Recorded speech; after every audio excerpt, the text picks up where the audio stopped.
Welcome. Welcome to our Coastal Steelhead Advisory Group meeting. It's April 28th. Hopefully we have most or the majority of the advisory group members. We also have a number of public. First, want to apologize for the Zoom issue. For some reason, about a half hour ago, we realized that the Zoom links weren't working. So we created a new Zoom meeting and sent them out, and luckily that worked. So if anyone gets emails from other advisory group members, and you can send them that public link if they need to, and then we can promote them up to a panelist and get them in this smaller room. I'm going to start by reviewing the agenda. So let me share that real quick. Give me a minute. Share my screen, or actually, yeah, let's do that. Hey, Greer, I have it up if you want. Oh, you do? Perfect. Can you do that? Then I can keep an eye on things. Perfect. So I'll review the agenda and then I'll do a quick round of introductions, and then I want to reserve as much time as I can for your discussion today. But I just want to give you an overview of what we're going to talk about tonight. The first is that we're going to cover some things you've already reviewed that Toby sent out and Aaron sent out, the background communications and status classification approach. That was available via email. It was also posted on your SharePoint site. There were a number of comments received, and those were also filed within the SharePoint site, and we can send those links out to advisory group members if you don't already have them. Or if you're having trouble accessing SharePoint, please let us know. So we'll spend about 35 minutes covering some of the topics that came up during your review process and really dig into some discussion on those points. We'll also introduce the monitoring and evaluation section, as well as the Fisheries Regulations section. And there's a new staff member from DFW, Amy Edwards, who we're going to introduce today, who was involved in the monitoring and evaluation section. So that's what we're going to cover today. You should have received the pre-meeting materials, those two sections that we're going to talk about tonight. You should have received those from Toby earlier in the week. And with that, I'm going to leave it off, and then we're going to jump into a quick round of introductions. So we'll start with myself and Olivia here. My name's Greer from Triangle. I'm your facilitator tonight, and Olivia will be taking notes. We're also recording this meeting so that the public can have access to it. And I'm just going to start at the top. We have Roy, and this is a chance for you to check your audio as well. Make sure we can hear you. Are you there, Roy? Loud and clear. Awesome, good. Glad you made it over here. Bob. Yep, thank you very much. Glad to be here. Welcome. Chris, you made it. Yeah, I'm here. I'm not sure if the video works. That's okay. We're just glad to have you here. Let's see. Jeff. Geoff, sorry, did I say that wrong? I'm going to get it right. I'm going to write how it's done. It's Jeff. Yep, Yeah, thank okay. you. I was worried I said it wrong, and that was why you weren't responding. Okay, Nope. let's see. Jason, Hello, I'm here. Thanks. welcome. Jessica, Afternoon. morning. Jonathan, Yep, I'm here. welcome. Lee, Yep, I'm here too. welcome. Luke, Yeah, I'm here. Sick in bed, so I'm gonna have video off. oh no, that's okay. Let's see. Rich, Yep, I'm here. welcome. Okay, did I miss any advisory group members in those introductions? Oh, Mara, we've got Mara. Yeah, good afternoon. Good morning, or good afternoon, yeah, it's now morning. And did I miss anyone else? The advisory group members? Okay, James, I'm going to hand it off to you to introduce your staff. Okay, great. Yeah, Greer, thanks for giving us this chance. I see there's more people from the public on than we've had in the past, and that's exciting. So maybe I'll just introduce myself a little bit more. I'm the regional program manager for Region 6 for Washington Department of Fish and Wildlife. So the Region 6 area is the coastal region. Hood Canal, Strait of Juan de Fuca, and South Puget Sound. So thanks for joining us, and maybe Greer, I'll let you keep rotating through the team here. Yeah, no problem. Erin, go ahead. Hi, everyone. I'm Erin Couch. I'm a communications manager in public affairs at Fish and Wildlife. Thanks. Toby? Hello, everyone. I'm a research scientist with Washington Fish and Wildlife, and I have a background in fisheries ecology and spatial statistics, and I'm currently focused on developing these coastal steelhead proviso implementation plans. Thanks, Toby. And then Amy. Hi, I'm Amy Edwards. I'm a stock assessment biologist for Region 6. Been working with the department since about 2012. Spent most of my time on the coast, then briefly did a quick hiatus up to the Skagit Basin in Region 4, and just came back to Region 6 in December. So been back for just a few short months here. Thanks, Amy. Thanks for everyone making it here tonight. If you have any technical difficulties or want to get our attention, there's a few ways. You can raise your hand. There's an icon on the bottom of your screen. There's also a chat function, and you can, another way is if you turn on your video, I'll be monitoring the videos, and I can see that you're trying to get into the conversation. So with that, I think, Olivia, you can stop sharing your screen. And I think, Toby, do you want to bring up the slides to get us going tonight? Yep, sounds good.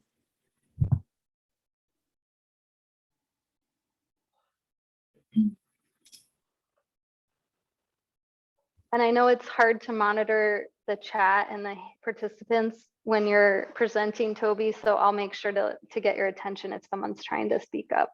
Same goes for you, Amy. Okay, just making sure that I'm sharing the right screen here. Jason, speaking of which, Jason, did you have something? Yeah, I see Caleb in the attendees list. Thank you. I think Yeah, we let missed us him. know if that happens. Let me Caleb get Pittsfield. that. Yep, let me Catch, get him. Jason. All right, I got him in. Thank you. And let's Yep. make sure he makes it over. Caleb, are you over here now? Yep, I'm here. I had Okay. some problems. No, I'm sorry. We had some issues with Zoom, but we got you over here. Welcome to the panelist room where we have our advisory group members. Okay, yep, thanks. I'm here. Great. All right, Toby, I think you can start us off, get us in. All right, sounds good. So I will hand it over to James to give us an introduction. Hey folks, yeah, so since our last meeting, we've had a lot of communications with the group here, you know, kind of through email where lots of folks could take part in the conversation, but also lots of phone calls around things they wanted to see out of this group and expectations. And so, and we also had people from the public, as I mentioned, that hadn't been here before. So I thought it was pretty important we just spend a quick second here talking about the scope of this specific work here, the coastal steelhead proviso implementation work and the role of this ad hoc advisory group. So I've just copied and pasted this language from the original proviso, and we've shared this over and over, but I'm going to read it out loud just so it's really clear on what we're working on here. So, you know, we have $300,000 for the department, Fish and Wildlife, to develop steelhead plans for Grace Harbor, Willapa, and coastal Olympic Peninsula. So that's important. These are kind of region specific plans. And we're told, you know, kind of the task here is that the plans must protect fisheries, provide fishing opportunities, and include stakeholder input and outreach. So, and then the big key here is that we must submit this plan to the legislature by December 2022. I think most folks on the panel here recognize that, but it's important just to share this and highlight there's this river specific aspect here we're talking about. There's a real specific language around fisheries. That's what we're really focused on here, is sport fisheries. And then we've got a clear deadline. So we've got lots of questions about recovery plans and how this is going to affect our work in the future. These are long-term plans we're working on right now, but this isn't a recovery plan.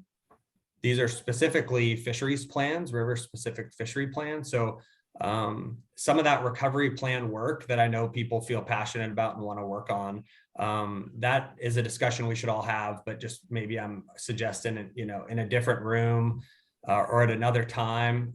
That said, the plans that we develop obviously are going to have an impact on steelhead populations, wild and hatchery. So we want to highlight that, these things are all tied together, but Toby, myself, Amy, Aaron, the rest of the agency is focused on this December deadline to get this stuff done. So just felt like if there's questions in the room, we can always go back to this scope bullet and ask ourselves, are we focused on this kind of task, or is there like other work we should be doing outside this space? I'll pause there because I see a question from Rich. Hey, Rich. Hi, thanks, James. Thanks for sharing this with us. I just have a really quick question, just for clarity, for my sake. It says plans must protect fisheries, provide fishing opportunities. So when you say plans must protect fisheries, could you explain that clearly for me? Does that mean protecting the run of fish and thinking about their long-term health? Or is that protecting our fishing opportunity? I just want to make sure that that's clarified and everybody else kind of understands that. Yeah, and this is cool because there is room for interpretation in this like 2-sentence bullet. And that's why we've got kind of this diverse group here to sort of help us move through this task.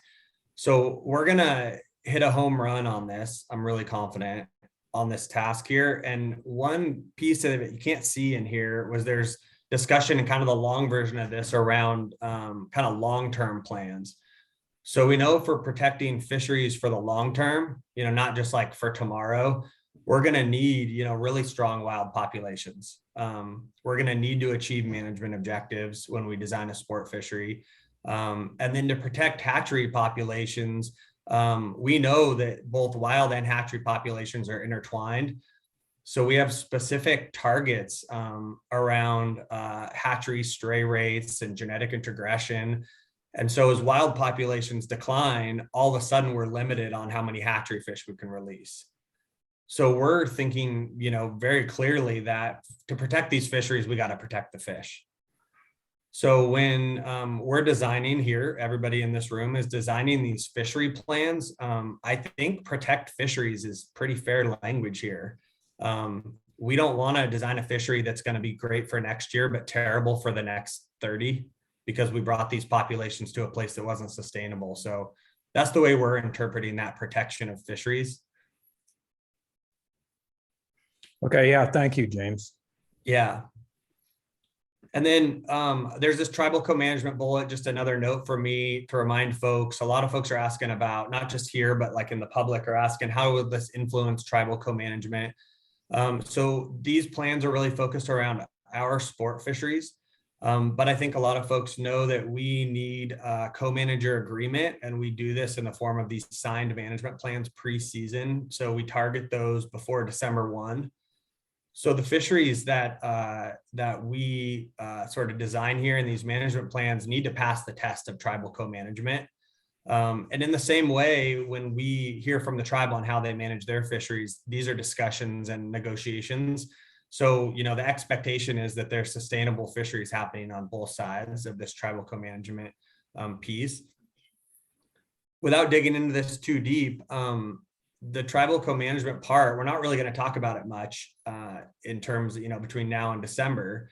But I do want to suggest that when we come up with plans that are defensible, that we think we're going to be successful negotiating with our tribe and getting agreement on these fisheries, I think what we're designing here and the discussions we've had so far is we're actually improving our ability to walk in with our tribal co-managers and have defensible fisheries, and specifically in terms of our monitoring plans.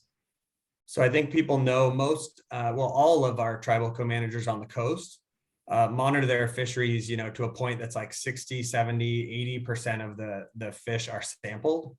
That's a lot different than our sport fisheries. So we think this plan is probably going to get us in a better place in terms of tribal co-management. So kind of wanted to highlight that. It's on our minds. It should be on yours too, but not the focus of, kind of that scoping bullet. Last thing I wanted to say here is around ground rules. So we have an advisory group handbook. We're kind of all getting to know each other. We're finding our stride and our kind of role here.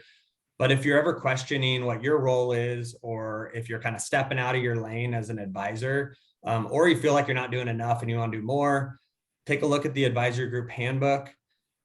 And then, it's kind of worth noting, we've got a pretty diverse group of people here with diverse views. And that was the objective. When we first asked people to, nominate themselves or have others nominate them, we were really hoping to get a lot of different viewpoints here so that the agency was kind of moving in this direction that represented more than just one view. So when we hear there may be a little conflict or different opinions, that in some ways is exciting, not so much conflict, but we want to know that there's, that there's some challenges here to find a path that we're all successful. Because if, the agency, that's where we're at is, we know that when we come up with a decision, not everyone likes it. So we want to get to that place where we can find consensus, and we're going to do that with a diverse group of advisors. So we're seeing that among this group. And so maybe a reminder to everybody here, let's be patient with each other. By design, we have different views, and that's a positive thing. So I think that's all I kind of want to share on this. And I'm happy to regroup with others on any of those bullets too, if there's just some confusion or maybe my message isn't clear. And then this sort of slide here, process check-in, I'm going to hand it over to Greer and make sure there's no questions on this stuff too.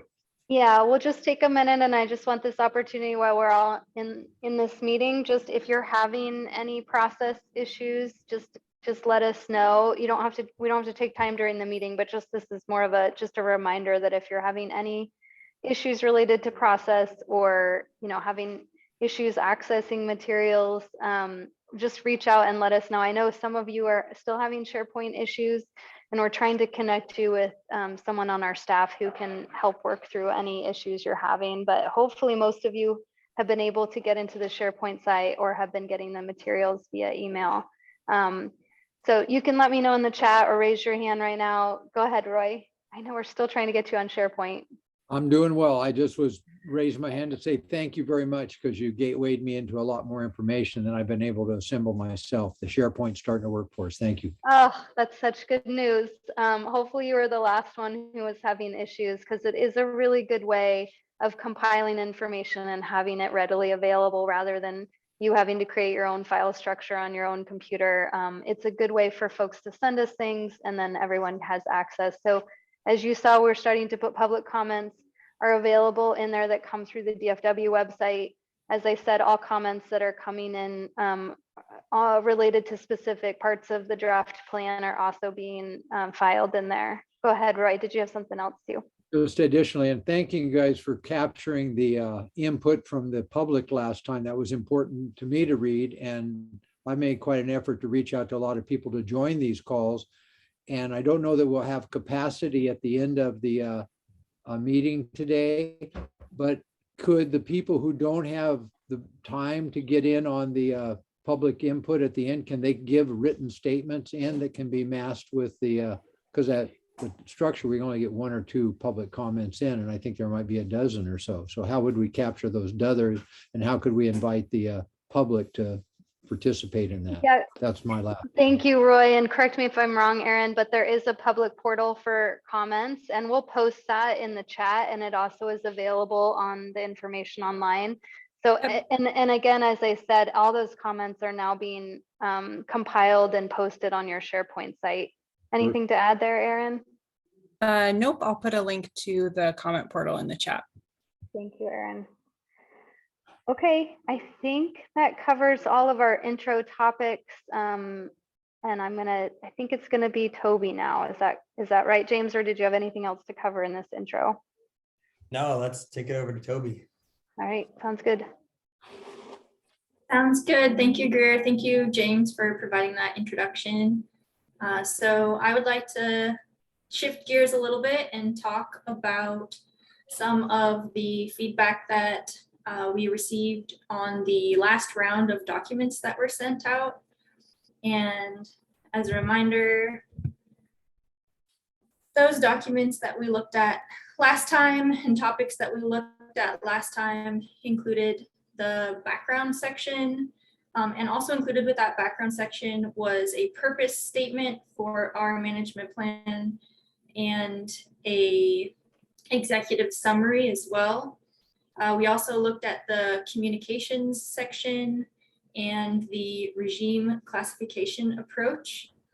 And I wanted to highlight that there's been a little bit of confusion as far as what we are calling this document that we're creating. So we've been calling it the Steelhead Proviso pretty often internally, but the proviso is essentially the assignment that we're given. So the proviso is actually the budget line item that requested this project to be completed.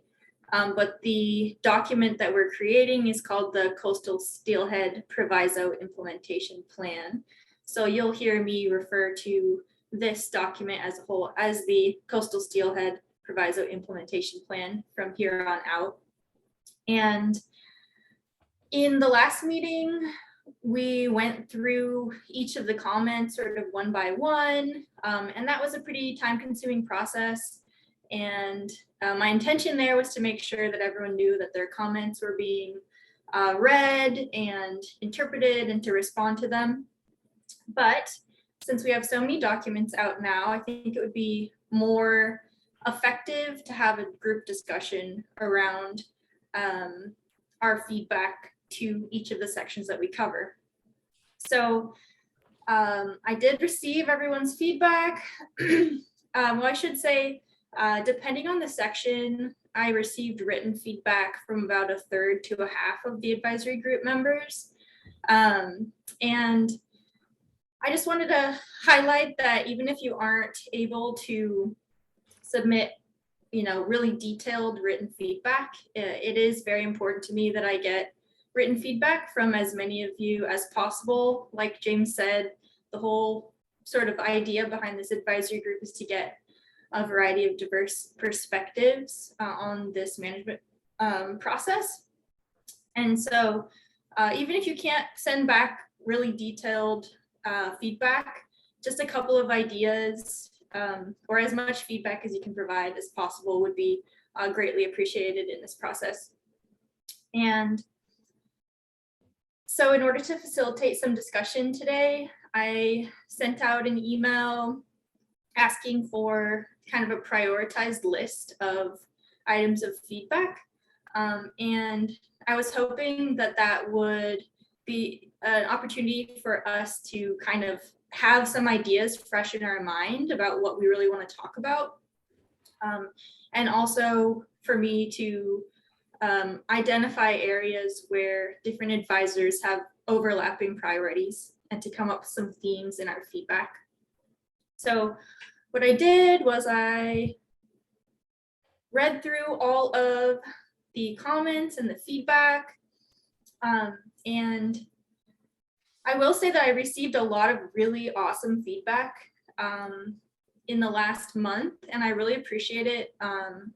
I'm happy that we have, this group of people together that have such a wide breadth of experience and expertise. And there are a lot of areas where your comments were able to help me think about how I could, alter my language in the writing to be more clear and precise, and also areas where you were able to provide different perspectives or new ideas that I hadn't thought of before. So just wanted to say that I really appreciate all the feedback I've received.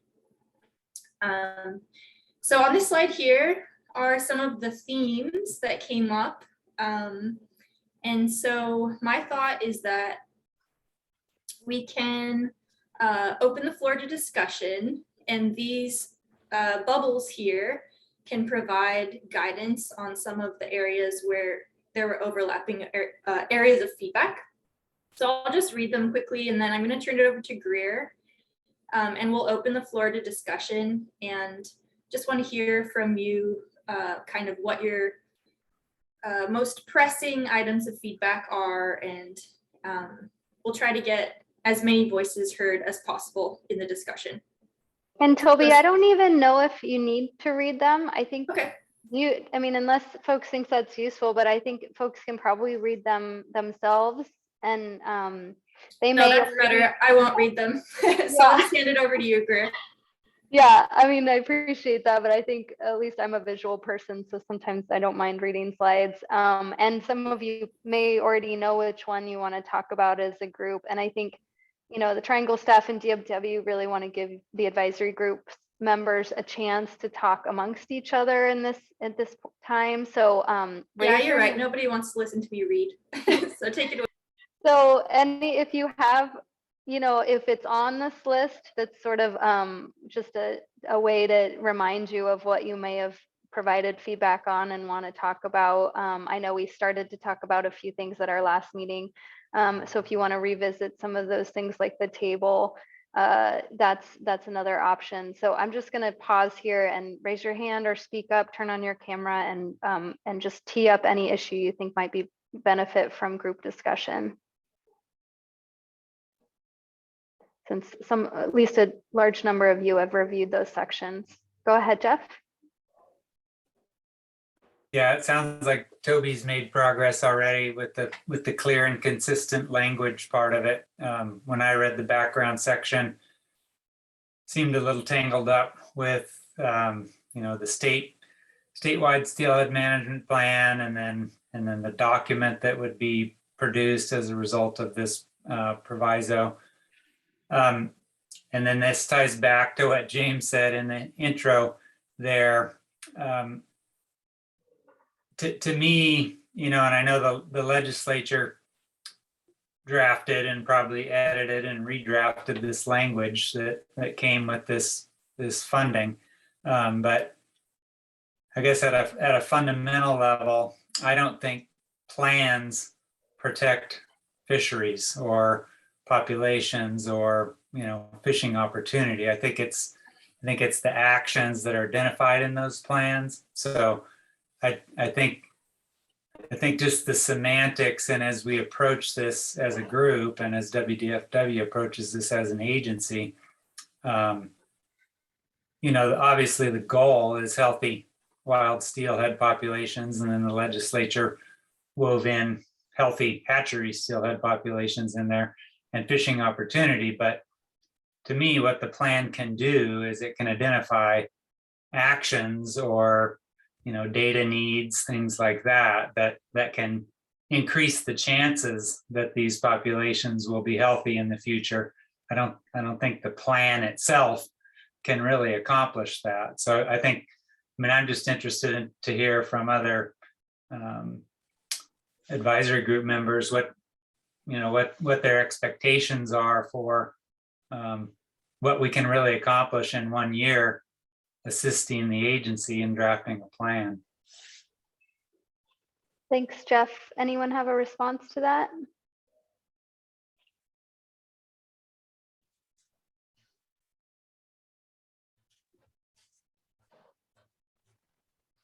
I had something I wanted to add as well. Go ahead. We have time here. So we've been getting a lot of questions about what the sort of result of all this feedback will be. And for at least the background section and the status classification approach, I'll tell you that my plan is to send out a updated draft before the next meeting. So just wanted to flag that, it will take a little bit of time for me to go through all of the comments and incorporate them into my writing, kind of think about how different comments might fit in there. But my intention and plan is to send out a next draft by our next meeting, which is in June. Thanks, Toby.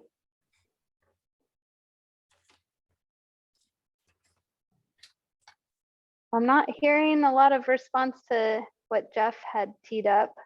Go ahead, Bob. Yeah, I hope you guys can hear me. My internet's cutting out a little bit, but No, you're um, good.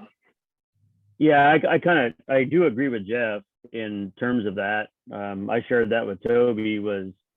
I'm more along the lines of addressing our data gaps and the quality that we have of our data. We have new science that's come out in the last few years.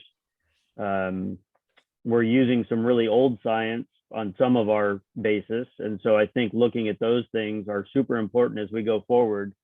And I don't think that we really have the time frame in this short term to really develop a strong plan. But I agree with Jeff in the fact that we need to really identify the needs of where we need data and how we're going to accomplish that, and the money that's going to be required to accomplish that before we really draw up anything super strong. And so I think drafting too strong of a language in a plan probably wouldn't be best for the fish or the fishermen, or as we go forward, without addressing those needs first and having some good, strong needs that we can give to the legislation about the data that we do need. We're kind of addressing some new data stuff. I mean, we've got some new creeling going on over the last couple of years. We've had some new regulations that have really changed things. So we really need to have some strong data looked at that, how that's changed. You know, we did have some data. We did have some changes in 2016 when we had some regulation changes. We don't have a lot of data from that time frame. And so I think addressing those and looking at all that stuff is really important as we go forward. So, and then acting on those things, saying this is what we need, and then really getting a good plan going forward. So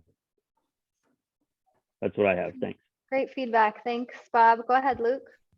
Yeah, I agree that we need to sort of set the expectations of what this group can actually do. I mean, I think that many of us believe that, you know, the state of the fishery isn't just one thing. It's not, you know, it's not the anglers. I mean, we have a lot of other issues that are making probably more significant impact than the anglers. So I just think that we need to figure out what our objective is, and then, you know, have that be our mission statement and work towards that. Thanks, Luke. Any thoughts on what Luke or Bob said? And I think Bob will definitely dig into, it sounds like, monitoring and adaptive management in this meeting a little later in this meeting. We're going to dig in there more, so Amy can talk more about that. Go ahead, Rich. Yeah, I agree with a lot of what's being said. Again, what I always want to kind of raise the flag on is, you know, it takes time to address the data gaps and to get that information. And unfortunately, my feeling, I mean, is we don't have a lot of time. The fish are kind of in crisis, and I'm concerned that in the near term, we really have to be thinking pretty seriously about what we can do to lessen our impact until we can get that information so we can make better decisions. I like to err more on the side of caution, is kind of the way I look at it. So I think that we really need to be thinking about the near term and what we can do now, because it's going to take time to address those data gaps. So I'll just leave it at that. Well said, Rich. And it looks like Luke's, I think this is in reference to what you were saying, has an agreement there. James, do you want to go or have Roy go first? Let's have Roy go first. Thanks. Okay, go ahead, Roy. Oh, I think you're on mute.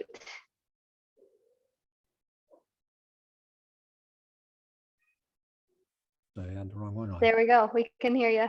Okay, thank you very much.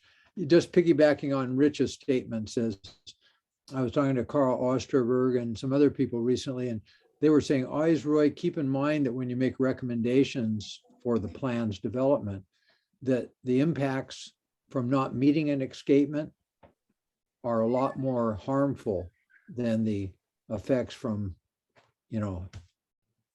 exceeding the escapement.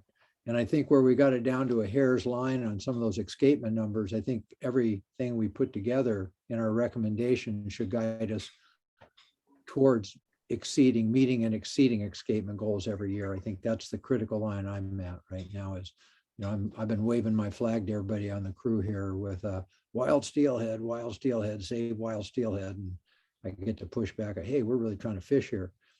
And I'm saying, I don't know that we can fish if it results in the extinction of wild stocks, and the pushback and the ESA listings that will appear before we even get to no fishing maybe are critical matters. And I encourage us to think about our recommendations guiding us towards protecting wild steelhead stocks and avoiding being listed, because once we're listed, our hands get tied on a lot of responses that we can creatively apply in our own environment.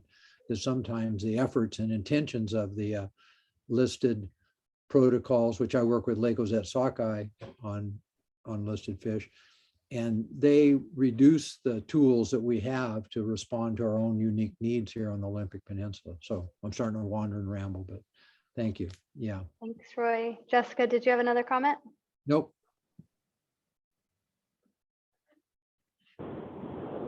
I'm not sure if you're talking to me, Greer, but Jessica Helsley here.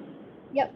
So, there's been talk about escapement and abundance, but I really appreciate the fact that Toby added in here getting beyond just abundance, because it is so much more than that, both at the level of really trying to ensure that these populations can sort of rebuild for the long term, but also so that the fisheries can occur, and we need to sort of think in terms of those viable same-mounted parameters when shaping those fisheries too, right? To not over impact things like distribution and sort of the run timing and all of these other things that really impact or could detrimentally impact these populations if we don't shape those fisheries accordingly. So expanding that, I think, is really critical, and I really hope to see this document head in that direction.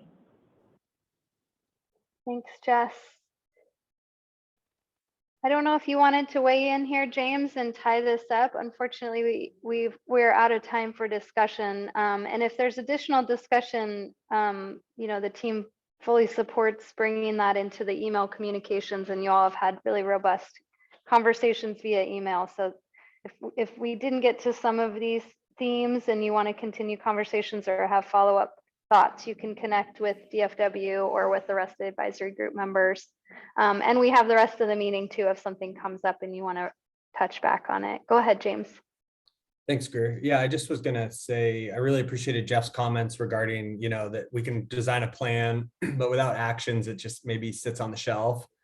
And we're a little worried about that, creating like all this energy around this plan that just gathers dust. And so something I think what's unique about this plan that we're working on is there's pretty clear action items and steps, thresholds and triggers, and it makes it pretty complex and often challenging to read, but I think it makes it pretty powerful.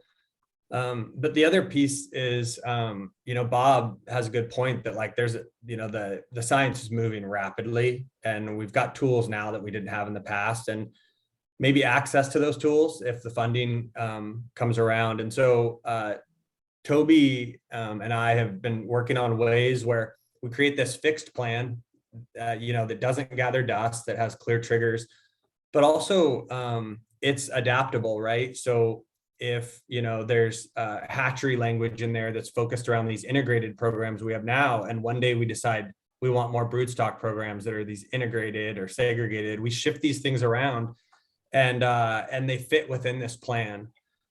Or if we end up with really great sport fish monitoring and we end up with more precision around our estimates of catch, it doesn't mean we have to design a new plan, right? We just fit that new information into this existing plan. so I want people that, as they're reviewing this, to think about that. It's like, will it stand the test of time as these tools get inserted into this plan? So it's super flexible, but it's also, you know, not something that's just going to gather dust. Like, it's got clear triggers and action items that we can lean on. So I just really enjoyed that discussion. So thanks everybody for flagging those items. Thanks, James. Go ahead, Jason. Yeah, I just had one quick thought before we move on, but I'm hoping, and maybe this is more for Toby, but I'm hoping that as the feedback is sort of, you know, worked into the plan and you know, sort of fed into that, I'm hoping there's a way that maybe the way that the feedback is informing the plan can be highlighted for us to actually see, you know, whether it's like track changes or whatever it is, you know, in the document, just some way that like we can see which feedback, you know, it is being worked into it, and whether, you know, I'm not sure how exactly that'll all be tracked, but just wanted to kind of throw that out there for being able to review, I guess. So thanks. Rich, did you want to add to that? And then Toby can respond. Yeah, just really quickly. What I just wanted to add was all these bubbles with these themes, especially for the public. I think maybe if there's a way that we can share somehow the bullet points and kind of what those are kind of addressing in the bubble, I think that might help with the public to have a little bit better understanding of what we're doing and why. So I just wanted to add that. Thanks, Rich. Toby, did you want to respond to that in terms of how you're responding to comments from the advisory group or communicating changes based on feedback? Yeah, so I can track changes on the document and send back a clean version and track changes version. I do that for submitting scientific papers, so I know how to do that. So if that works for you, Jason, I'm happy to do that. Is that good enough for you all? If you can see the changes or updates based on feedback, go ahead, Bob. Yeah, is it possible, Toby, when you do that, to like maybe leave in what you had and then maybe put the change in red so we clearly see how it's different, and then you know what I mean? So that would help us, I think. Yeah, so I can definitely do that. So it usually has like the part that was deleted has a line through it, but you can still see it, and then you can see the new writing as well. So I can leave it in that format. Perfect. Thank you very much.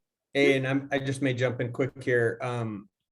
Triangle here, Greer and Olivia are also helping us through these agendas where we review the things we discussed last time and sort of adjustments or the way we built this plan around what we heard last time, and then moving the second half of the meeting is kind of onto these new topics that we haven't discussed.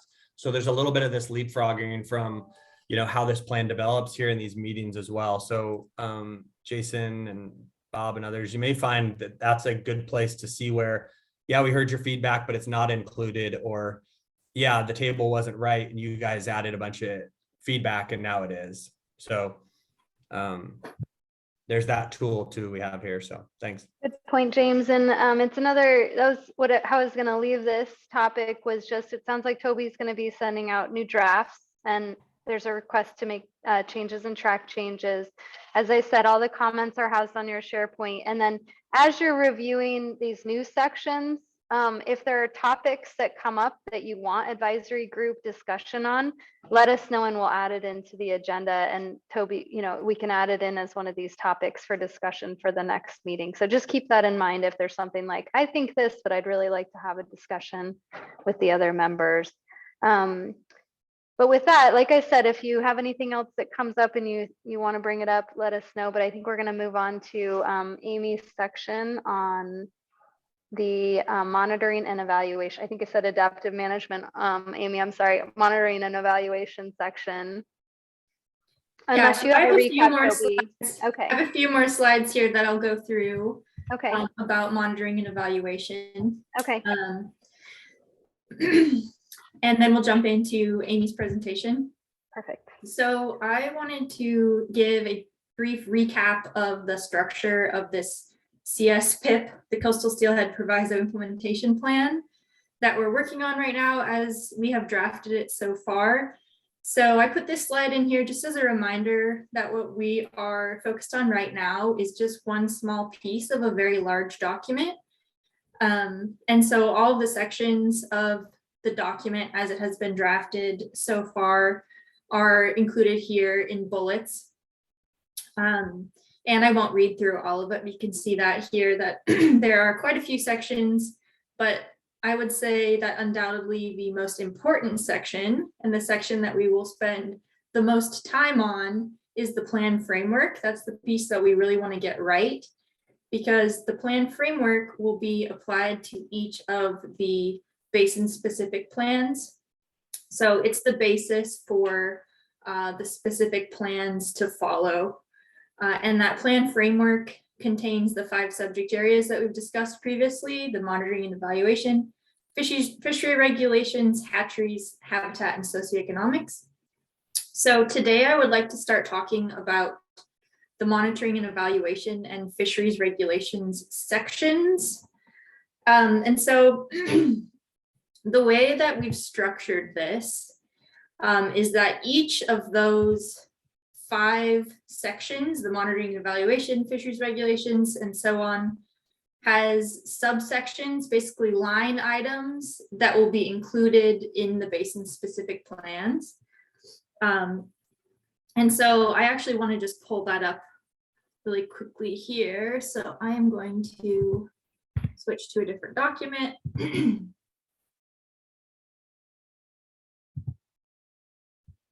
Okay, so this is what I sent out to you.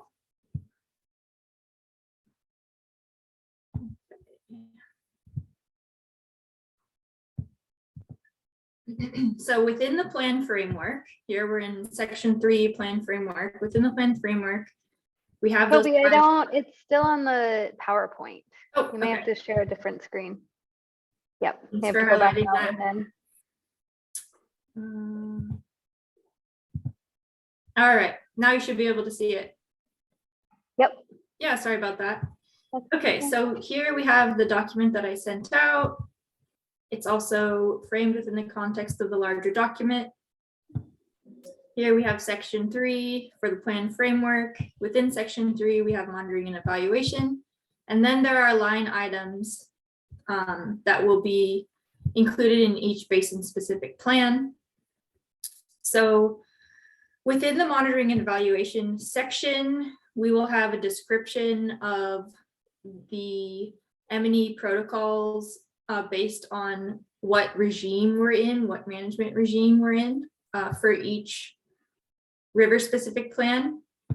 We'll have an assessment of applicable monitoring and evaluation methodologies currently used, including current use and recommendations for how those methodologies can be expanded and or adjusted to better inform management decisions.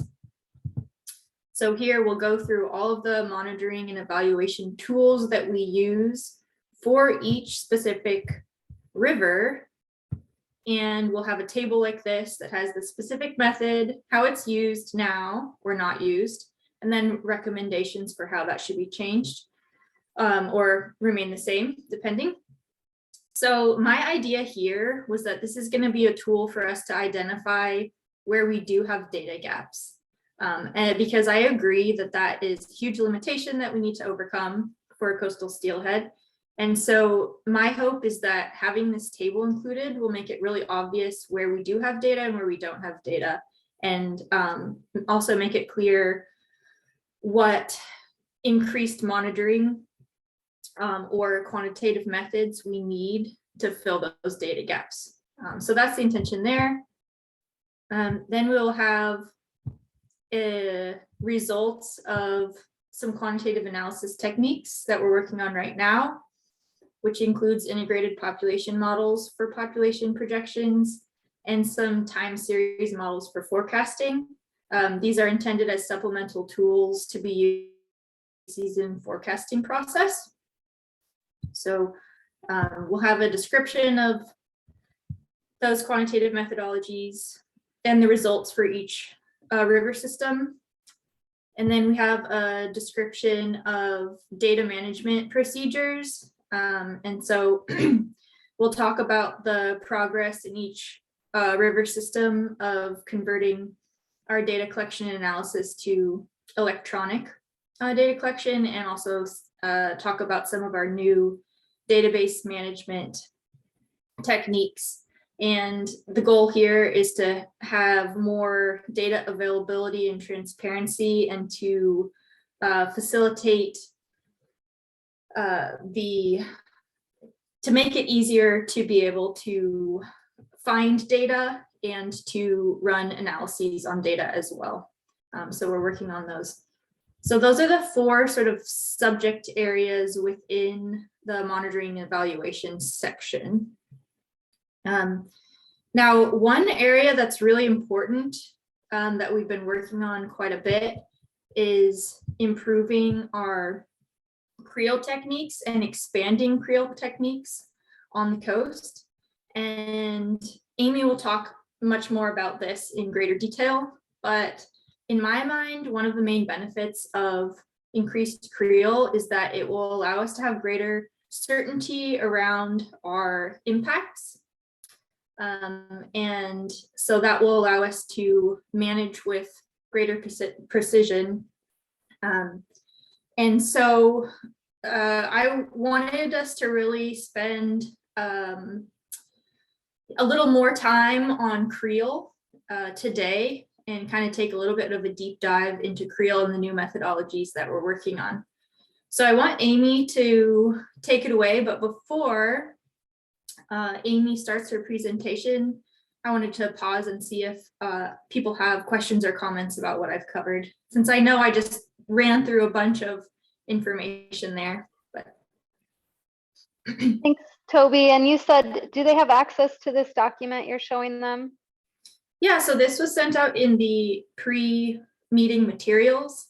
And so I would encourage everyone to write all over it, send it back to us, just like with the sections that we've sent out in the past. So if we don't want to spend too much time on it right now, feel free to send back written comments. Great, that's what I thought you said. Okay. Does anyone have any questions for Toby now, knowing that you'll also have a chance to submit comments on the document she's sharing? And maybe Greer, while people get their thoughts together, I might just highlight that slide Toby showed that's in the package of, the PowerPoint materials today.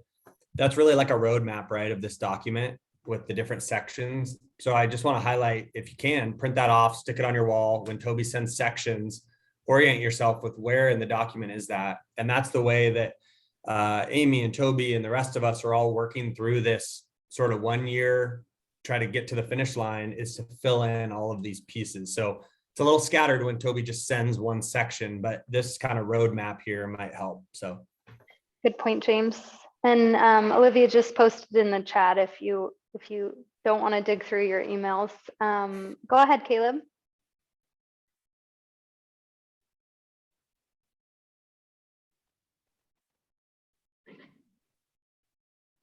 We can't hear you, Caleb. No, you don't have your mute on. Not sure what's going on. You can try the chat box too, and I'm happy to talk for you. Yeah, I still can't hear you. Hopefully you can hear us. Oh, There we go. We can hear you now. Try again. okay. I just, on the slide that you had up before, I just wanted to ask I'm not sure what the test fisheries would look like, or what the idea is there. Is there a chance we could just touch on that real quick, just so I have an idea of what that is? Yeah, that's a perfect segue, because Amy is going to talk about that a little bit, and then so I'm glad you brought that up. Okay. Just hang tight for a minute and we'll get to that. during Yeah, let's Amy's go ahead and just presentation. start with Amy's presentation in the interest of time. And if you have any questions for Toby, you can type them in the chat and we can address them there. But I just want to make sure you have time to talk. So Amy, are you all set to go? And Toby, are you sharing the slides? Or Amy's sharing her own slides, sounds like. Yeah, give me 1 second.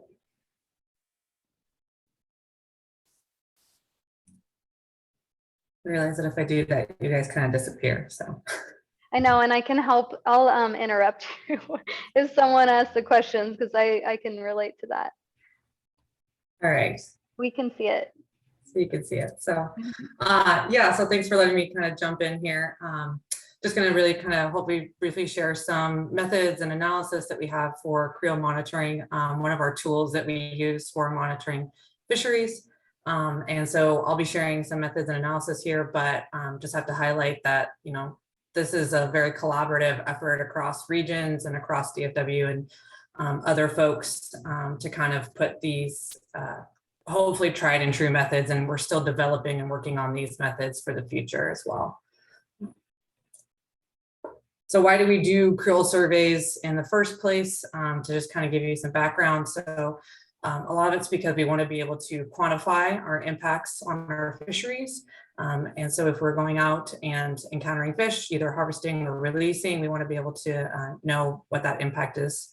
And so one of the other reasons too is this might be due to sensitive stocks like ESA listed fisheries. It might be an agreement that we have with, say, NOAA or co-managers, or just kind of following our agency's mission of having some conservation goals for the fish that we encounter. So in the case of catch and release fisheries, we're actually a little limited in our ability to monitor those fisheries because currently our catch record system only allows for kept fish, not released fish. So that's why Creel is kind of our one tool that we have where we have to go out, actually interview, collect, see what people are catching and how much effort is out there. The other benefit to Creel is that it can actually hopefully provide in-season updates so we can do some in-season management. So for creel surveys, how do we go out and conduct these, collect this data? Mostly we utilize what's called a roving creel method. So this means that our interviewers and our staff are actually going out and seeking people in order to interview them, collect data from them, as opposed to sitting at a boat ramp or sitting at a fixed location waiting for boats to come in, like in a lot of the marine fisheries. And as well as kind of roving throughout the whole entire fishery to count for cards and get estimates of effort. And so a lot of the methods that we use have been a combination from tried and true methods developed by, you know, Peter Hahn back in the 90s, as well as new methods developed by some of our research scientists down in the Lower Columbia, like Cale Bentley and Thomas Behrens. And so this is kind of where we've been developing it slowly over the years. But we've kind of honed in on three key pieces of data that we collect. We have our effort counts, which is where we drive to certain locations, either stretches of road or boat ramps, and count cars and trailers in order to essentially turn that into an estimate of effort every day.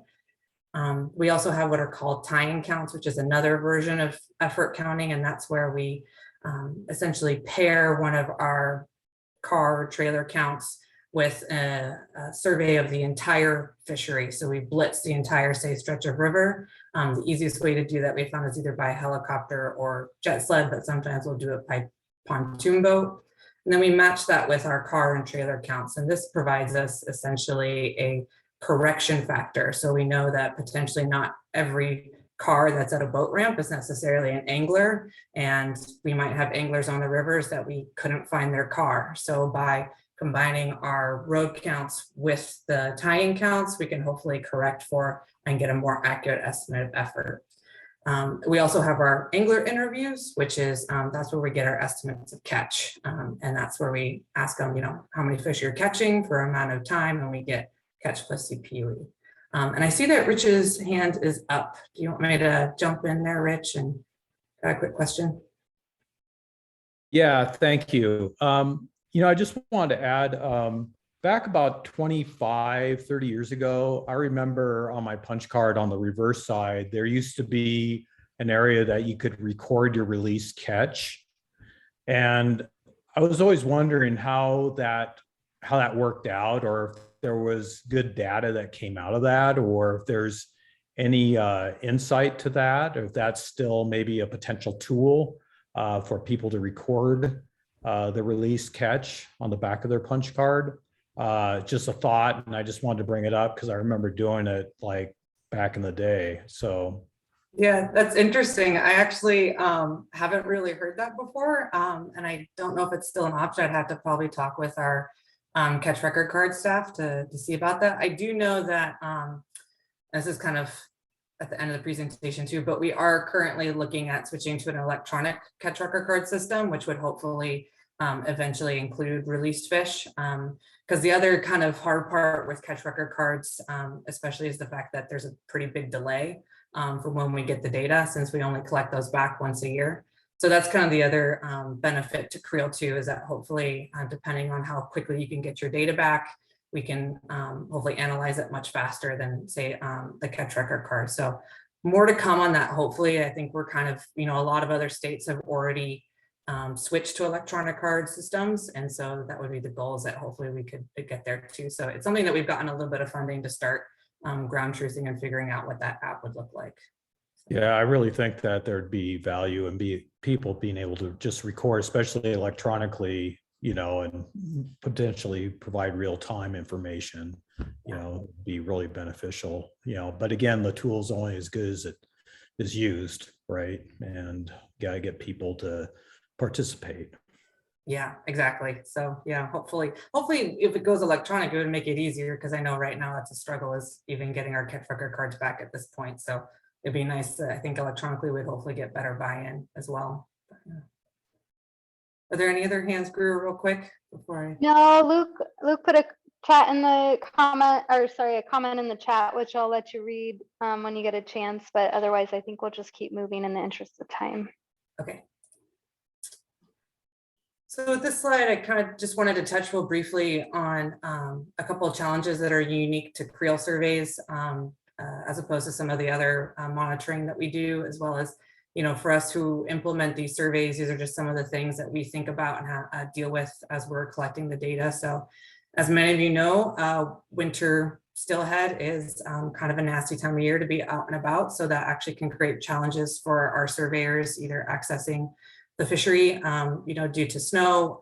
We deal with washouts, road landslides during this time of year, which can definitely make accessing the fishery difficult.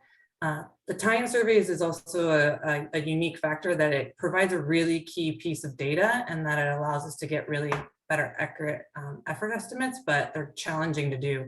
Blitzing, say 15, 30 miles of river is no easy feat. And so in some of these areas, access can be challenging. So that's something that we kind of continually have to work with. Staffing issues come up too.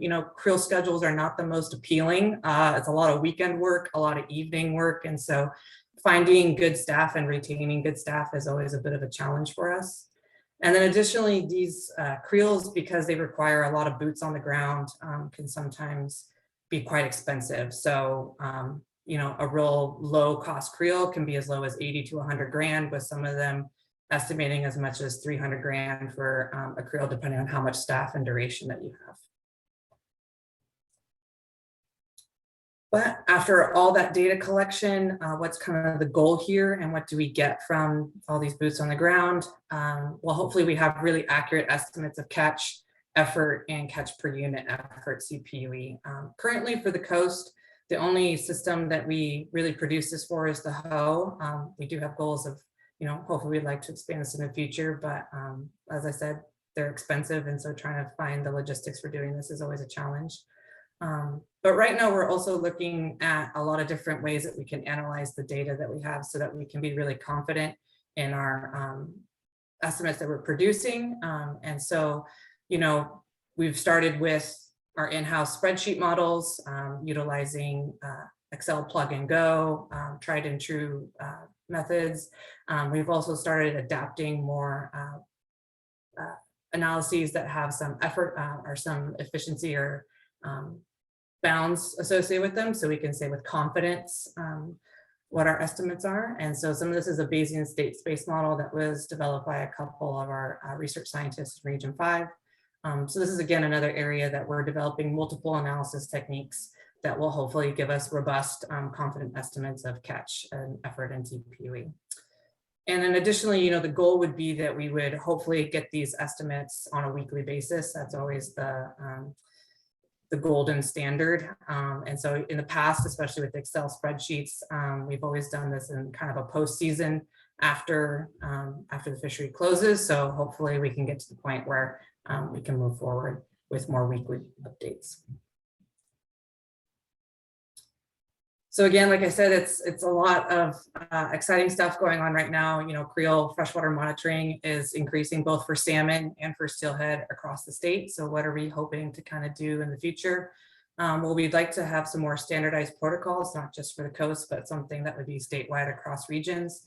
This would just allow us to feel more confident in being able to compare, say, between basins. It would also just make it easier for managers to implement creels if we kind of have a standardized protocol that we can just kind of all work off of.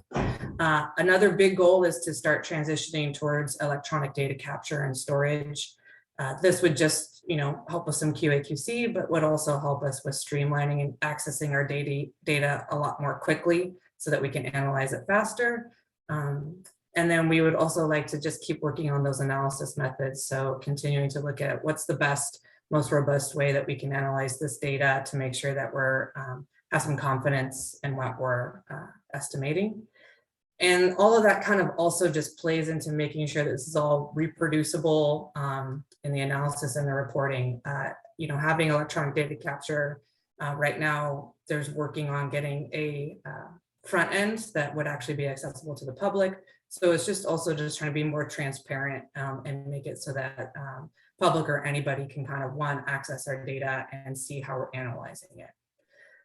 The last step there would be hopefully some validation of our results. So this is kind of getting at that test fishing idea. So this is something that really over the past few months we've been trying to brainstorm, but haven't really landed on anywhere solid yet. But trying to figure out, like, is there some test fishing? Is there some way that we can kind of look at our creel information and get some ground truthing to the data that we're collecting from the surveyors. So yeah, I see a couple hands are up here. I think I saw Bob's first and then maybe Roy. And Roy, go ahead, Bob. Yeah, I just have a couple of, I guess, comments for the creel monitoring stuff. Are you going to ask questions later, or do you want to hear them now? I think you can jump in now if you got something. Okay, so a couple things. Number one, Rich is 100% right. 25, 30 years ago, there was a catch and release portion on the back of your punch cards, and that people would record those catch and releases. And for some reason, the state went away from that a long time ago. So that's a possibility to put that back into use. The second thing that's happened is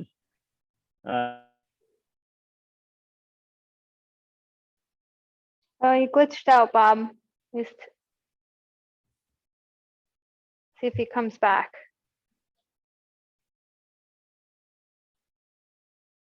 I'll send him a message in the chat, and maybe Roy, you can go, and then we'll go back to Bob when he comes back from being frozen. I just want to say I'm grateful for the quality of thinking that's going into the data collection and management. When I talked to Toby the other day, and I found out she's also well developed in that area of, getting data so that you can look at it over time and compare it with different models and different formats.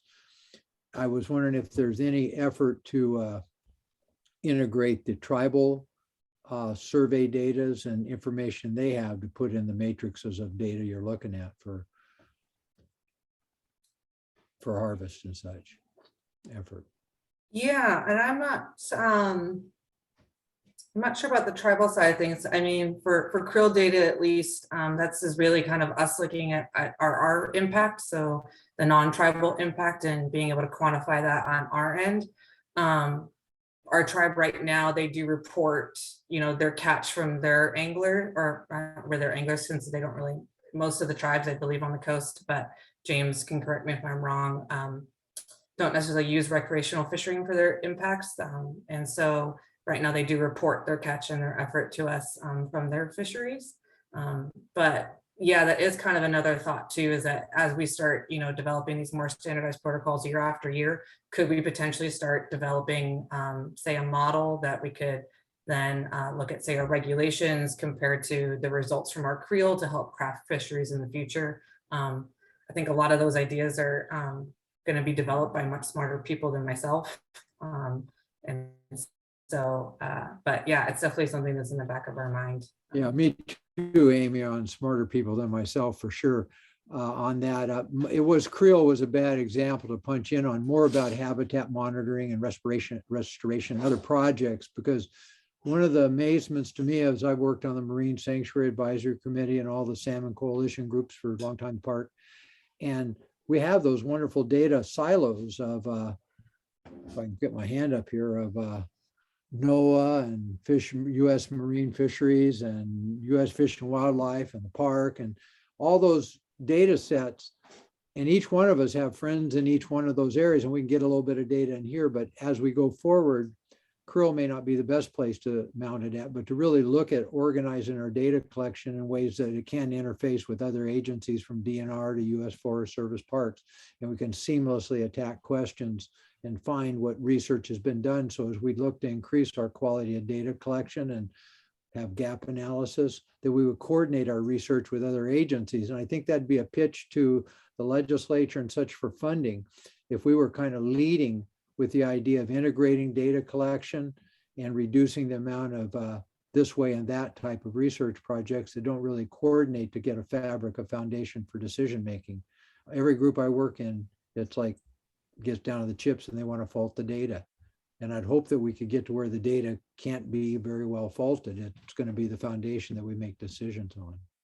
So thank you. Yeah, Creel wouldn't be the best way, but other ways, working with the tribes and DNR and U.S. Forest Service and the park, to have all those data files set up so that we can really compare them. Yeah, hey, I'm going to jump in real quick, Roy. Thanks.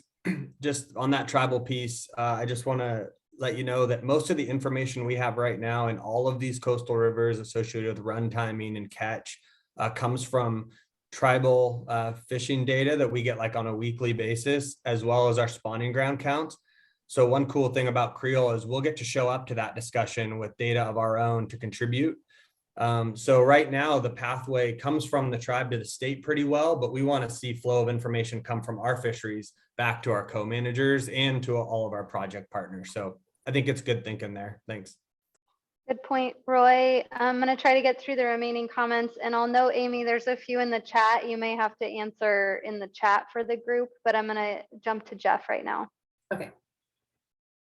Thanks. I wondered about another possible challenge with reporting bias. If people are gaming it, I've seen and heard comments before about, people concerned that if they report all the fish they caught, the fishery, the season will be closed sooner. And related to that, and Roy sent something out that I appreciated, someone's thoughts on, mortality estimates or reduced fitness due to the catch and release, experience. I know the data is really all over the board, and I know you have to pick a number and go with it, but I guess just a question on how do you deal with reporting bias, and maybe that comes in with your validation results at the bottom there, and then one other kind of comment on the electronic recording of catch. I just bought a Canadian license and have this Fishing BC app on my phone, and you can record your halibut or your salmon right on your phone at the time of catch there. So just throw all those at you like a shotgun blast.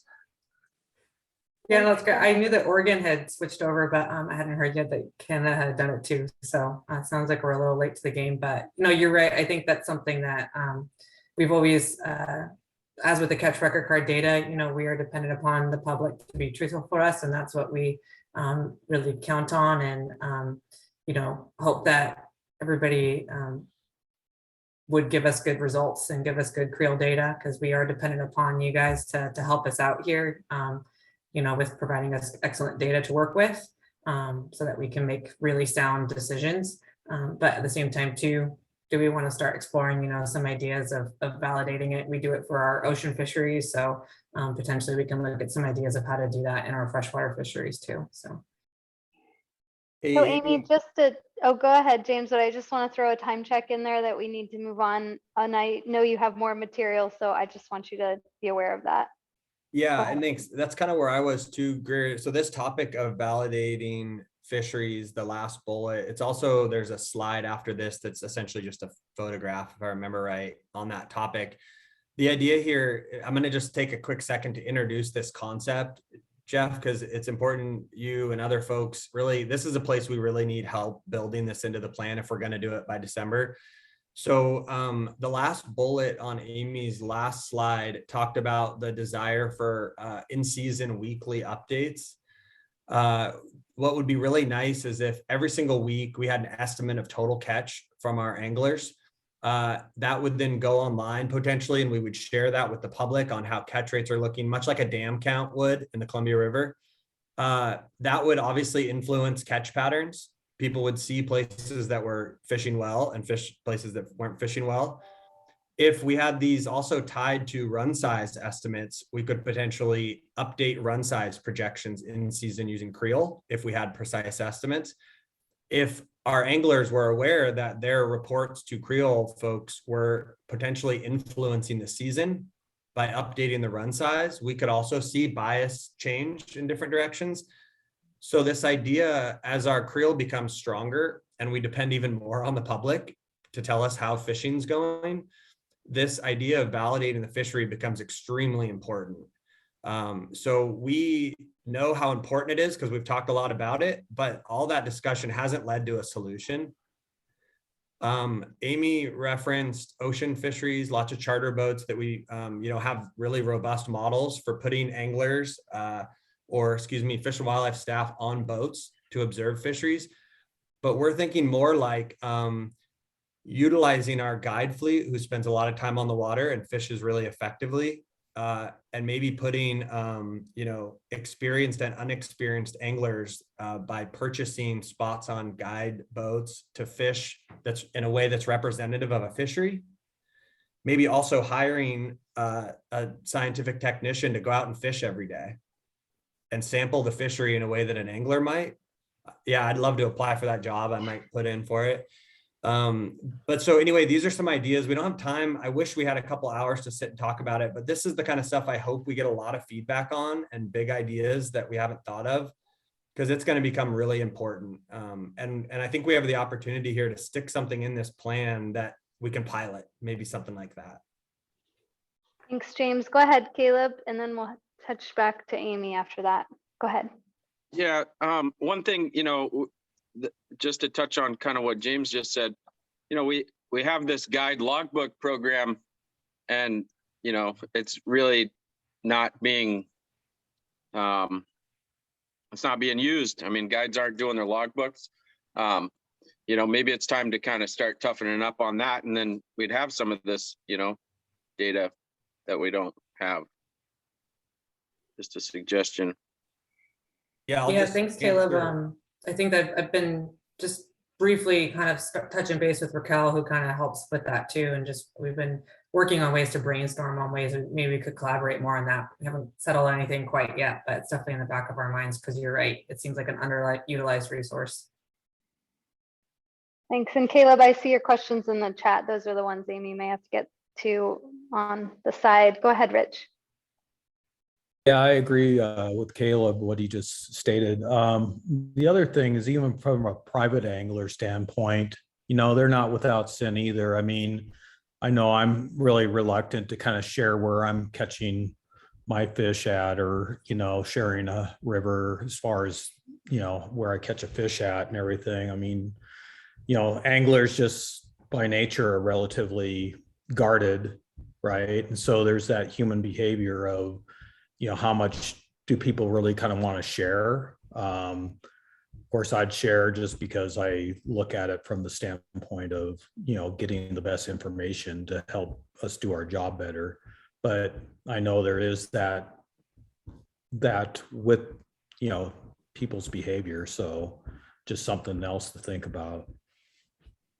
Thanks, Rich. And I see Bob is back with us. Bob, did you want to get back to your question or comment? Yeah, is that okay? Can you hear me okay? Yes, we can hear you. Sorry you were stuck in the other room. No, that's right. We had a rainstorm come through and it blew out. I'm on my hotspot on my phone. So Okay.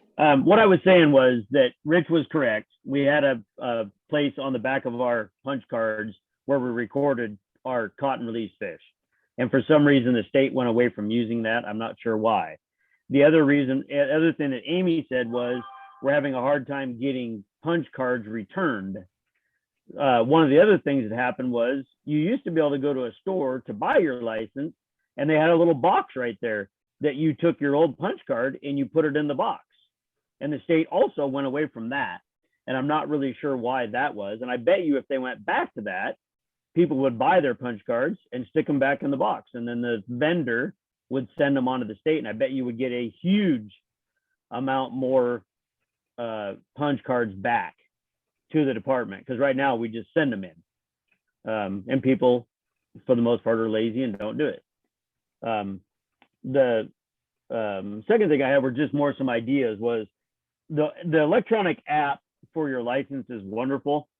Oregon is using it, but there's not a place on there for cotton release fish, just what you catch and kill. So we would have to work something in for cotton release fish on an app. I don't know if possibly you could develop an app the same way like the guides are using, where private anglers could put that app on and record where they're fishing and what they caught and so forth. A bunch of people wouldn't do it, but a bunch probably would. The other thought I had was the cost of putting people on boots on the ground and trying to cover all the boat ramps at all the places we fish are really hard and really expensive. What is there a possibility, just looking at it, what if you put like a little kiosk at every boat ramp? We put signs up everywhere, and you put a little envelope right there where anglers can go over, fill out their cotton release fish for the day, and just stick it in a box.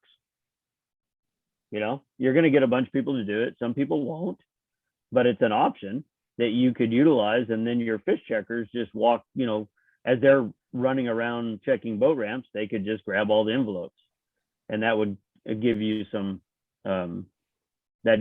time data also. So just a thought to maybe get more out there without having to have boots on the ground quite as much. Thanks, just some of my thoughts.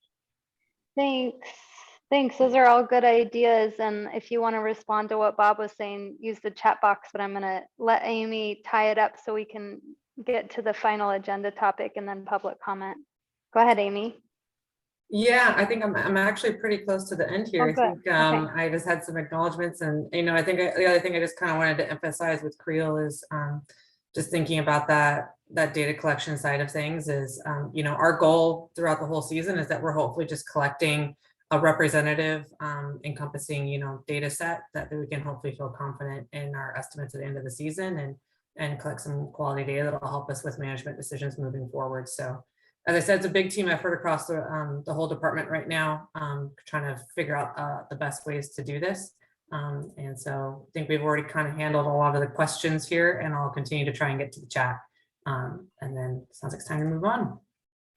Thank you, Amy. And it sounds like you'll, was there materials sent out, and are you looking for feedback on those, or will you send out materials? I believe this PowerPoint will be available. And so I can go back here. And so in that PowerPoint, I do have my contact information in here. And then if there are questions that come up from this, people can reach out. Great. Thank you, Amy. I think we're going to hand it back to you, Toby, for the Fisheries Regulations section, unless you had more to add on monitoring. Nope. I'm ready to jump back in. So will share my screen. Amy, will you stop sharing? There we go. Perfect. All right.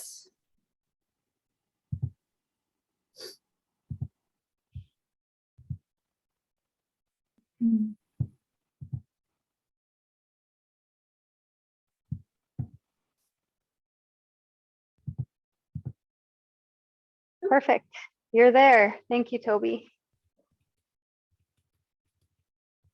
Okay, so we talked a little bit about the structure of the document, and I ran through the line items that would be included in the monitoring evaluation section. And next I want to move on to fisheries regulations. And fisheries regulations are really the meat of this plan. And so this is an area where we're spending a significant amount of time to try to get it right. And where we could use a lot of feedback and input from you.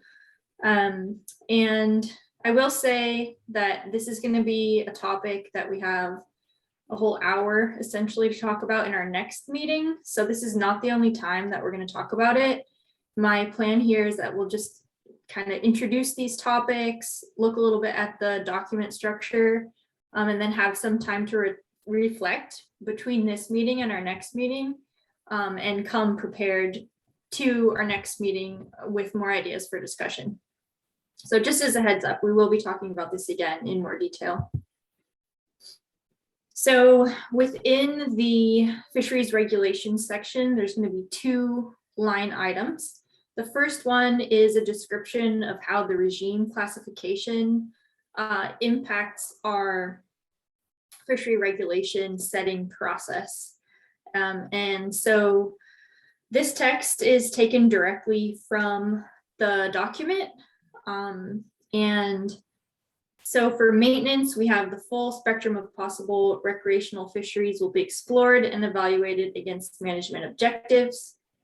For transitional, we have the full spectrum of possible recreational fisheries will be explored and evaluated against management objectives, with priority on removal of hatchery fish without disproportionately impacting runs spatially or temporally.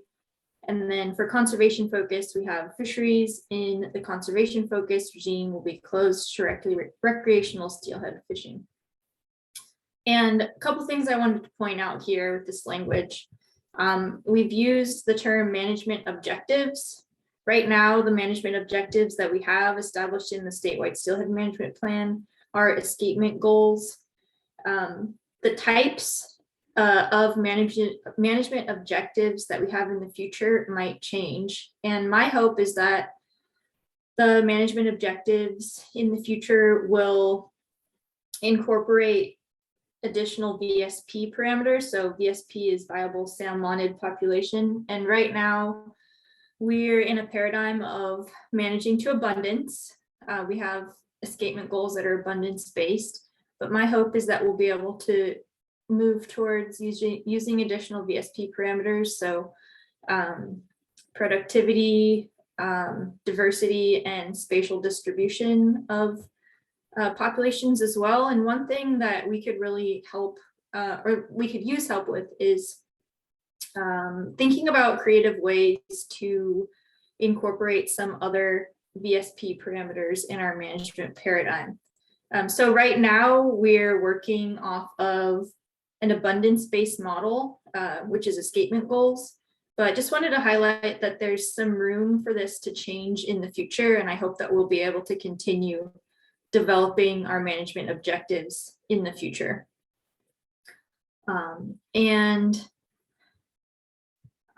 The next line item that's in the fisheries regulations section is a description of this 3-step regulation process. So the goal of the 3-step regulation process, or the inclusion of 3-step regulation process in this document, is transparency. We want to be able to communicate to the public as clearly as possible how and why we are making decisions that we are about which fisheries regulations to implement. And so essentially our 3-step regulation process is, number one, we generate forecasts. and we use those forecasts to have numbers for our allowable impacts. And again, right now our allowable impacts are abundance-based, but hopefully in the future we'll be able to consider other VSP parameters in that initial allowable impacts evaluation as well. The second step is pre-season planning. So in the current system, we figure out how many fish we can impact, and then we look at a whole suite of different possible regulations to identify which regulations or combination of regulations would allow us to impact the appropriate number of fish. So we look at gear limits, season timing, select days, participation limits, select waters, and possibly no fishing from a floating device. So we have a quantification of the impact of each of these regulations on angler success and encounter rates. And then we use that to decide which regulations we want to put into place. If there are multiple options that will allow us to meet our management objectives, then we put those forward to the public. And that's what we have been doing the last couple of years in town hall meetings. Also, when we make decisions about which regulations to put into place, we are also considering additional VSP parameters in that process. And so we're looking for ways to clearly describe the process by which we make those decisions based on other VSP parameters. Again, as I said, that's an area where I think we could use a little bit of feedback from you. And as we continue to develop this section, there might be a bit of back and forth about how to account for that or make it as clear as possible. And then the third step is the in-season tools. So we set the regulations, then we conduct in-season monitoring. Right now, essentially our in-season monitoring tool is tribal gillnet fisheries and tribal data. Hopefully we'll be able to move towards having more in-season data from Creel, as Amy described. And based on in-season monitoring, we may need to adjust the regulations that were set in the pre-season planning process to meet our management objectives. And so I see, Jason, you have a hand up. I'm actually almost done here. Basically, what I want to spend the rest of our time doing is just talking about this and getting your feedback on different types of regulations and any other thoughts that you have on this 3-step regulation process. So go ahead, Jason.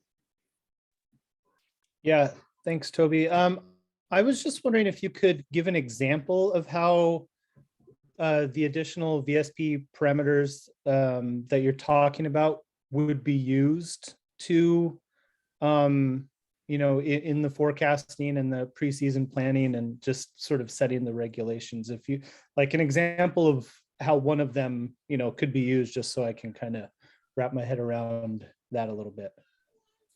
Yeah, James, I wonder if you could jump in and give an example, because there were a few that we had talked about from last season that I think would be appropriate to share.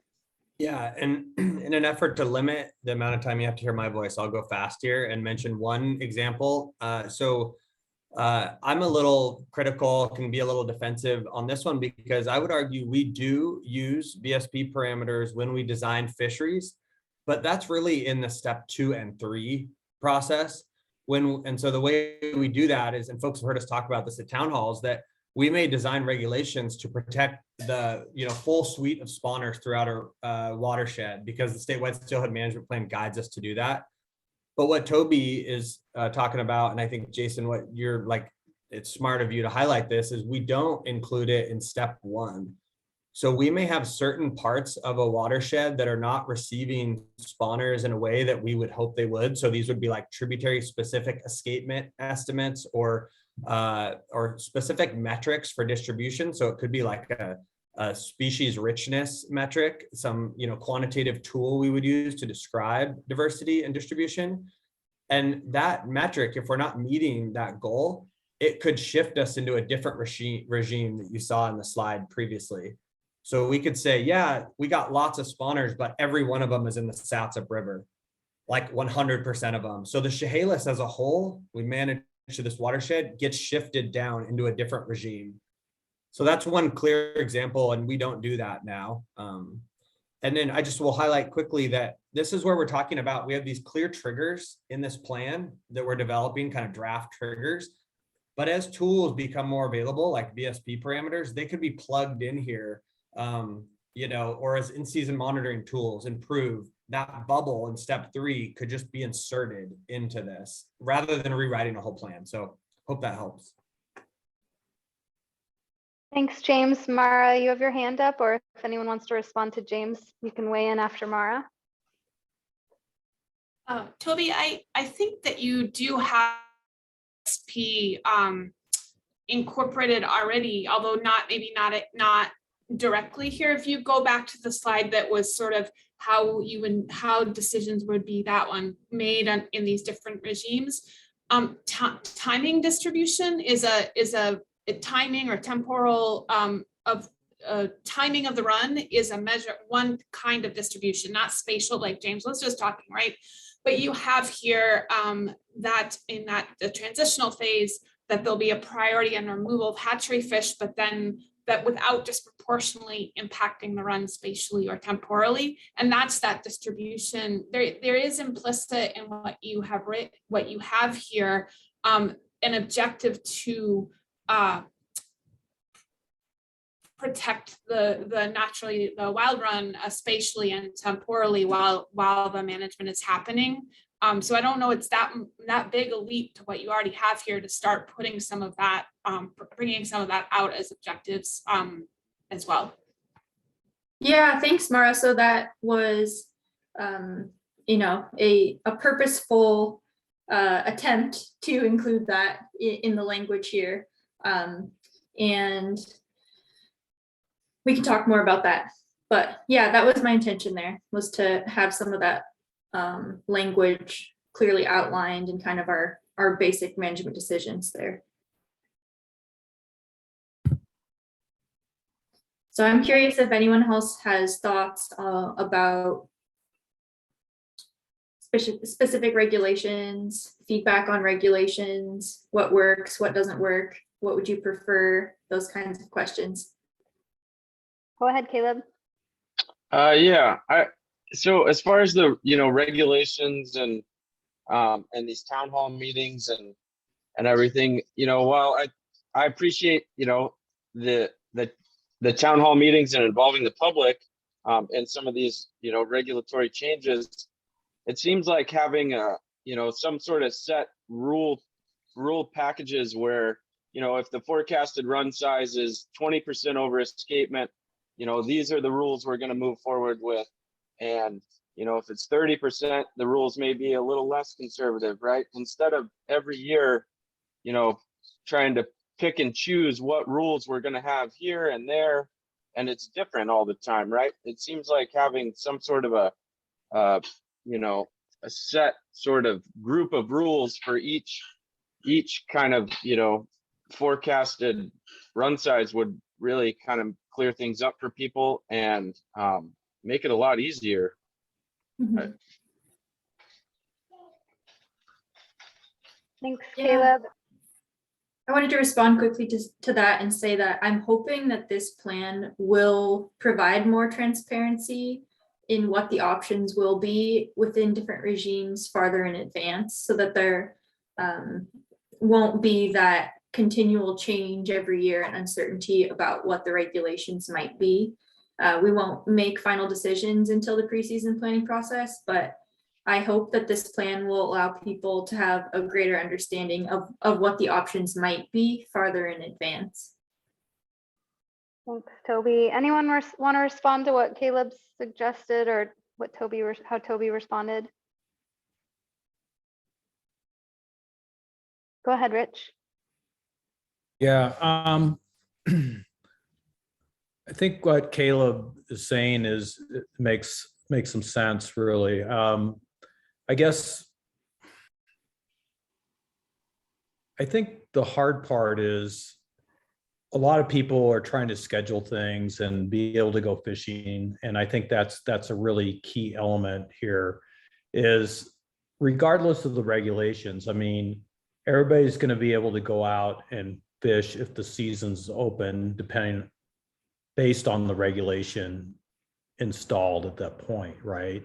I think the biggest thing to people is when the season is closed, right? And that disrupts people's abilities to, you know, say if they had their trip planned in March or something, right? And, you know, and again, I think that makes it tough even for some of the guiding community, right? You know, when they book some of their clients and such. So I guess what I'm doing is I'm just kind of thinking out loud and sharing in some respects. I know the other thing I'd like to add too is before in the slide before regarding our the 3 columns. Now this has been quite a bit of discussion before our meeting to be talking a little bit more about, you know, really potentially there should be a 4th column installed in this because, you know, looking at a maintenance fishery of, you know, all possibilities for, you know, for the fishery as far as regulation, you know, there's concerns with that, you know, especially if you're right at escapement, right, or just barely above it, right, and triggering a full-blown fishery, right? So I know we talked a lot about maybe there needs to be a column that's maybe exceeds, for lack of a better term, exceeding column, right? Where we do really get a pretty high number over the escapement, you know, what that number is, I don't know, you know, but say 1,000 fish over the escapement level, right? And then we can start really being a little bit more liberal potentially with some of the regulation thinking.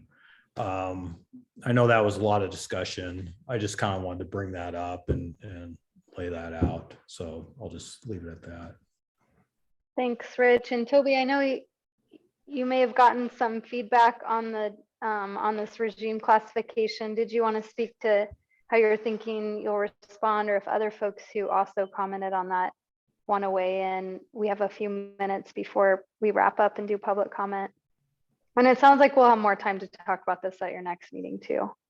Yeah, one thing that I wanted to say in response to that, Rich, is that even if we are above escapement, we're still looking at the allowable impacts. So let's say we're barely above escapement, we're still going to be managing a fishery to just impact that specific number of fish that we can impact. And so, you know, if we're just barely above escapement, it's going to be a relatively small number, and we will use that number to determine which regulations will be in place. So it's not like if we're above escapement, then all fisheries are open. It just means that we're exploring all of the possible types of regulations. Whereas if we're in transitional, we're exploring all types of regulations, but we're having a specific focus on removal of hatchery fish.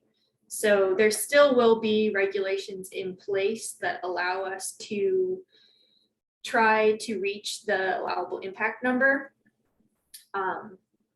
They're just more likely to be diverse opportunities available if we're at or above escapement, if that makes sense.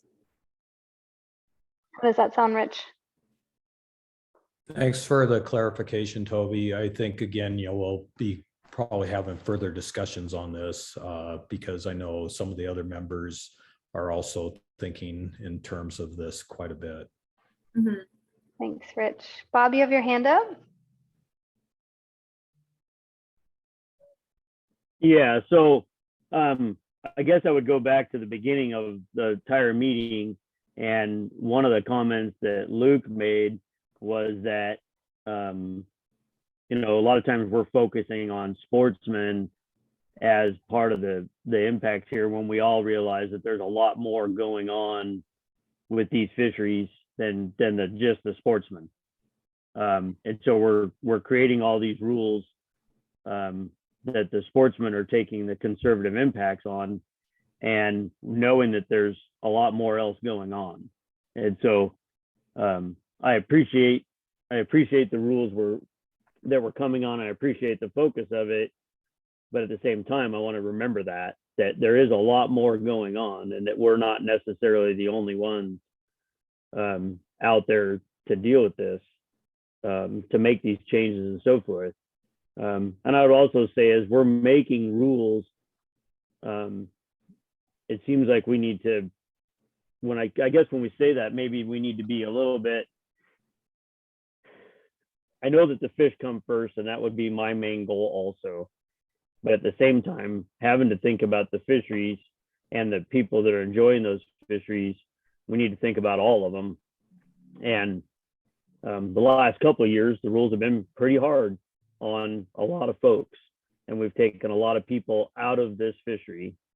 And so as we're going forward, I think we need to remember that, and we need to try to develop maybe fisheries that can develop both. Maybe we take an upper section of a river and make it much more extreme regulations, and we take another section and don't necessarily make it loose, but don't make it as restrictive.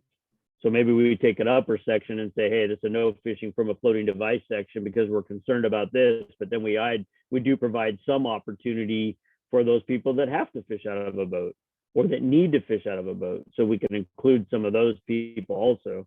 So, I mean, there are regulations that when we make them, they need to reflect all of the anglers that would participate in a fishery. And so that's just some of my thoughts thinking about this going on. I agree with Rich that we'll probably have lots of discussions about this, probably come up with the best package.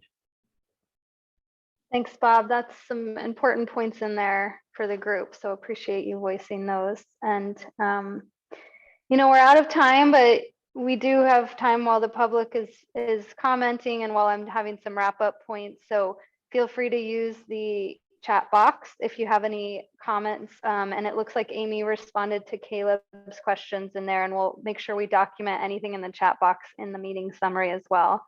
And Toby, did you want to, I'm going to talk a little bit about our next meeting and the addition of the November meeting, but I know you have a homework assignment. Did you have a slide for that, or did you want to pop that in the chat? Oh, perfect. Go ahead. So you can take us home, and then I'll touch on the next meetings. Sounds good. Thank you, Greer. So for the next meeting, I would like you to choose a coastal river and consider how the fisheries regulations that we discussed today might impact that river, both in terms of biology and socioeconomics. And then think about if there are alternative methods the department should consider when determining fisheries regulations. And then come to the next meeting prepared to discuss that. And you don't have to do just one river. You can think about regulations in general, but this is just an exercise to think about how we could do things differently. And again, as I said, what works, what doesn't work. And I would also like us to take the opportunity to think about both the biology and the socioeconomics of the decisions that we make, or the impacts that we make. And then the other item would be to review the documents again. So this time, the document that was sent out was the monitoring and evaluation and fisheries regulation sections. So if you could go through those, provide feedback, and send them to me no later than a week before our next meeting, that would be awesome. And if you send them to me earlier, that's better.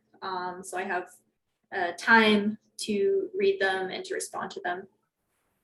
Great, Toby. And as I said, I think it's helpful too, if you think of a topic you want to discuss with the full advisory group member, let us know, and we'll add it to those bubbles that Toby had on her slides, just as talking points during that section. There is a question, Toby, in the chat, whether there's consideration of other regulating other impacts such as predation, if that's part of the conversation. So this plan is pretty focused on the fisheries regulation aspect. So yes, we do consider that, but it won't be the main focus of our discussion for next time. But we can talk more about that. I'm not sure who was it that put that in there. Ray put that in there. Roy? Ray? Well, it says Ray. Ray. Okay. Is that a member of the public? Yes. Must be, yeah, I just noticed the name too. So something to think about maybe as the advisory group members can consider that too, if there's other impacts, maybe just calling those out as important to management. Yeah, so there definitely are other impacts that we consider in management and in making these decisions. Right now, we're focused on the fishery impacts primarily for this group. Great. And so this is good. So this signals the start of our public comment period. And James, I'll say that, and then I'll get to James and maybe have some closing comments. But if you're part of the public, feel free to use the chat, and we'll capture your comments there. And we'll also start calling on those who have their hands up in the last 10 minutes, and we'll go a little over, but that's okay. We'll give you some time to speak. Go ahead, James. Hey, I just wanted to take this slide here and add a bullet just on our minds here. Caleb brought up an important point that we covered a lot of material. I just wanted to flag this for everybody when you have these homework assignments. The flow diagram that Toby provided with all the bubbles that shows how we move through these different phases, Caleb provided an alternative to that. So rather than having this full suite of regulations that we would explore every year based on the abundance of fish, Caleb's talking about, I think, and Caleb, jump in here if I'm wrong, but having fixed regulations within each regime that were dependent on the abundance. So in years where we had options like no fishing from a boat or removal of bait or closure of all fisheries, maybe all three of those options would meet our objectives. As fishery managers, we're not preferring one over the other. If they meet our objectives, we want to know socially which is more acceptable. So I think Caleb was talking about an alternative. So we're not constantly flexing between regulations. We would actually decide pre-season the different types of regulations we would force into these different regimes. So we don't need to dig into it now, but I just wanted folks to sort of think creatively about the bubble chart. And if there's a piece we got wrong, sort of like I heard from Caleb. So great. And we'll send out this homework assignment via email, and your next meeting is actually in June. You'll have a month off, so you have plenty of time to do the homework, and we'll send out a doodle as well to schedule that meeting. Any final comments from advisory group members or DFW staff before we shift over to calling on? And Chris is asking for the flow chart for review. That's actually linked, I believe, in the slides, and we'll send those out as well. And you can also access them via the Outlook invite. I think it's linked there, or we can get it to you one way or another. But we'll make sure that's sent out with the homework. Good point. Thank you. Okay, I'm going to shift over. I just want to get those out there before we sign off. I think advisory group members can turn on their chat and see what the comments coming in there. And I'm going to shift over and allow Brian to talk. So I've got Brian McLaughlin. I hope I said that right. You should be able to talk now. Yes, can you hear me all right? Yes, go ahead. Thank you. I'll try to go quick through some of my comments. The first thing I believe is that the public, and correct me if I'm wrong, does not have access to SharePoint and to the actual drafts that are being circulated.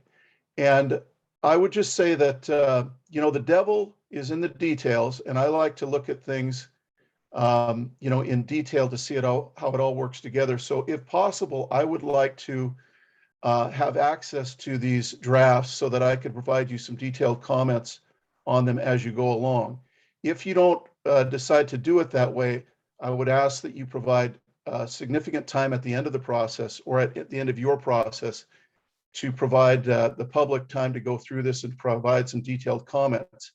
And I would just say that in my 30 years or so of going through and seeing different plans developed, it's usually the case that after you've developed them, and then you ask for public comments, I've seen a real reluctance to fundamentally change what you've developed. So I would suggest that you put these out for public comment along the way, because you're not going to have much time at the end of the process to really rethink things if you get some comments that say, hey, why don't we go in a different direction?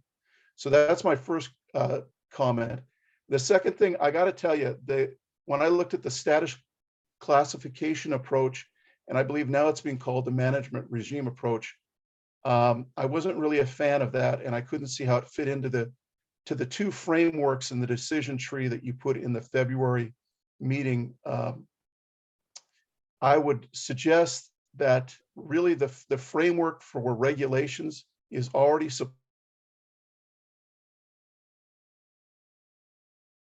to reinvent the wheel there.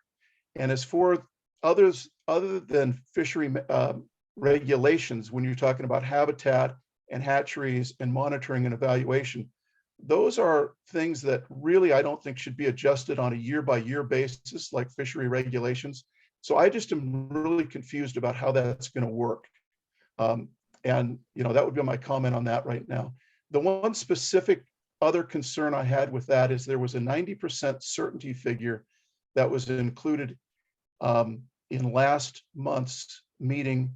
When we get into start talking about certainty, and there's probabilities that are being put in a lot of different models these days, I question whether, it's a policy call on how much certainty you have to meet an objective. And I'm really curious about how that 90% certainty figure would work if you've done some modeling of that, because with the variability in fish abundance as we see, and the uncertainty that you have in selecting an MSY escapement goal, in forecasting run sizes for each year, and also for forecasting impacts, it could be very, very difficult to meet that 90% certainty figure and significantly restrict our fisheries. So I'd really like to see some modeling about how that might work in practice.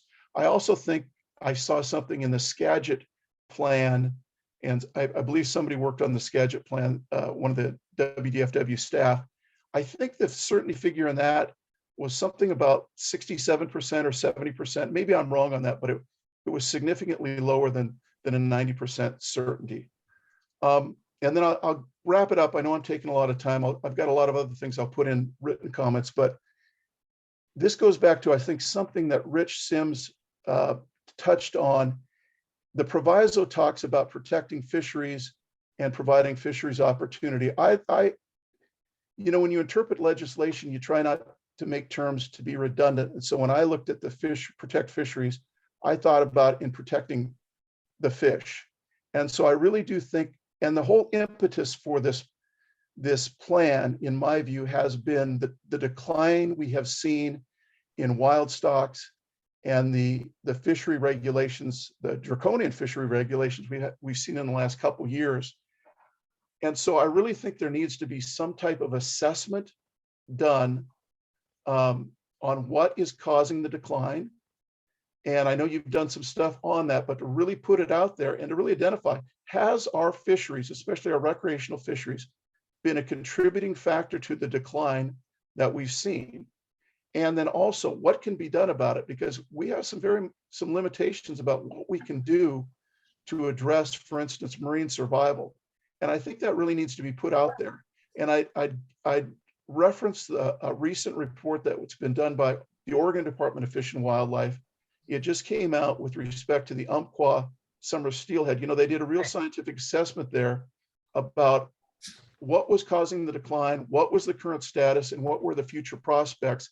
And I think that really can inform a plan going forward about what we can do about that and what fishery regulations we might be putting in place, and what, quite frankly, fishery regulations aren't going to make any difference at all. So I'll end my comments there. And just one more thing, I really would emphasize the importance of getting your Creel surveys to a point where you have confidence in them.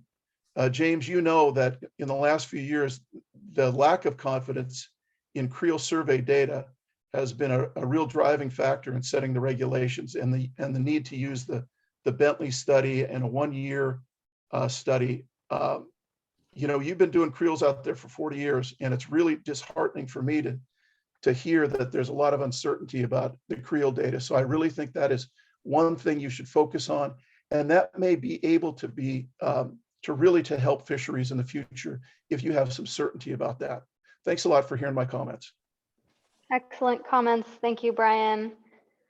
And I'm also watching a lot of comments and questions coming through the chat, and we'll again make sure all comments are captured in the meeting summary for the advisory group members. And I'll pause there. I don't see any other hands up from the public. You can also write in the chat that you have a comment or question, and I can make sure to call on you. But I'm just going to wait and see if anyone else has any comments from the public.